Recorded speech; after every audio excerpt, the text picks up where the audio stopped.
Huwag kang palilito at huwag kang kukurap. Bakit kung kailan ubos na yung pondo, saka lang nilabas ang 15 listahan ng mga kontrakto?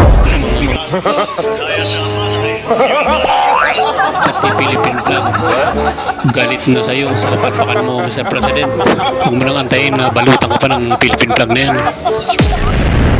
Nakita na natin yung pangalan ni Liza Araneta Marcos sa lumabas na balita sa Bilyonaryo. Ibig sabihin, yung haka-haka or ebidensya natin is nakikita na natin. Ibig sabihin nakukuha natin yung karugtong ng mga anomalya na ginagawa ng mga nasa gobyerno. Nakikita ko dyan yung 25% na nakukuha ni Saldico, ang 15% ay napupunta sa First Lady or kay Liza Araneta Marcos. Dahil daw, isa rin daw yung kukuha ng kickback galing sa congressman. Kaya ang sinasabi ng concerned citizen regarding doon kay Liza Araneta Marcos is hindi siya Duterte, hindi siya Marcos.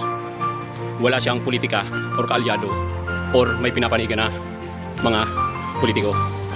Ang sinasabi niya ron is pwede bang imbestigahan si Liza Araneta Marcos regarding sa mga flood control controversy. Ibig sabihin, dapat malaman ng taong bayan nakasali siya sa hatian ng mga politiko regarding doon sa kickback na pinag-uusapan nila.